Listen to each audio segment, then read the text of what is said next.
నాగావళి నదీ తీరంలో స్నానానికి వెళ్లిన ముగ్గురు విద్యార్థులు మృతి చెందారు. వీరిలో ఒకే కుటుంబానికి చెందిన అన్నదమ్ములున్నారు. హౌసింగ్ బోర్డు కాలనీలో ఒక ప్రైవేటు స్కూల్లో చదువుతున్న 5 విద్యార్థులు నాగావళి నదిలోకి స్నానానికి వెళ్లారు. స్నానం చేస్తున్న సమయంలో 8వ తరగతి విద్యార్థి రాకేష్, 9వ తరగతి చదువుతున్న లోకేష్తో పాటు హేమచంద్ర అనే మరో విద్యార్థి గల్లంతయ్యారు. కాపాడేందుకు ప్రయత్నించినా ప్రయోజనం లేకపోవడంతో భయపడిన మరో 2 ఒడ్డుకు చేరుకొని స్థానికులకు సమాచారం ఇచ్చారు. విద్యార్థులకు సంబంధించిన బట్టలు, చెప్పులు ఒడ్డున దొరికాయి. గాలింపు చేపట్టిన రెస్క్యూ టీం ముగ్గురి మృతదేహాలను బయటకు తీశారు.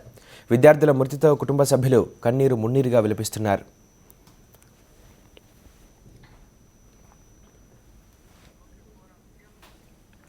ఇక కొత్త ఏడాది రోజున శ్రీకాకుళం జిల్లాలో విషాదం చోటు చేసుకుంది.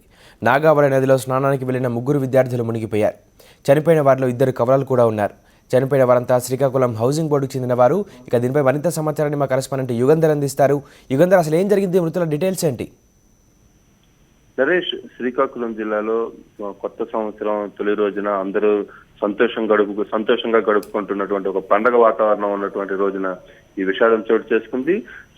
నాగావళి నది ఒడ్డునటువంటి హౌసింగ్ బోర్డు కాలనీకి చెందినటువంటి 3 విద్యార్థులు, మంచి థిక్కెస్ట్ ఫ్రెండ్స్, వీళ్ళే మృత్యువాత పడటం ఇక్కడ ఎవరు కూడా జీర్ణించుకోలేనటువంటి పరిస్థితి కనిపిస్తుంది. ఒకే కుటుంబానికి చెందినటువంటి అన్నదమ్ములు రాజేష్, రాకేష్, వీళ్ళిద్దరూ కవల పిల్లలు. వీళ్ళంతా కూడాను నిన్న సాయంత్రం నదిలో ఆటకు వెళ్లి స్నానం చేస్తూ ఉండగా రాజేష్, రాకేష్ మునిగిపోతూ కనిపించారు. వీళ్ళని కాపాడే ప్రయత్నం హేమచంద్ర అనే మరో అబ్బాయి చేయడంతో వాళ్ళని కాపాడుతూ ఈయన కూడా వాళ్ళతో పాటు నదిలో కొట్టుకుపోవటం జరిగింది.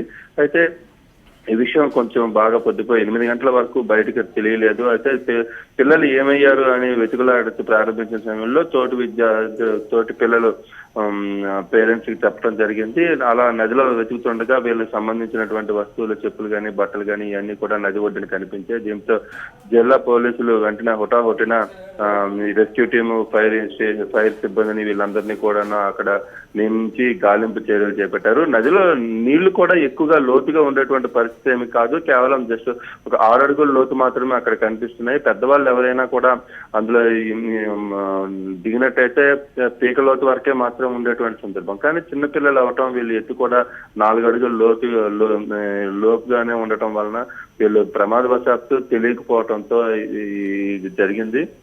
మొత్తం ఏదైనా డెడ్ బాడీస్ కొంచెం ఒక 3-4 గంటల తర్వాత దొరకటంతో ఈ రెస్క్యూ టీం కూడా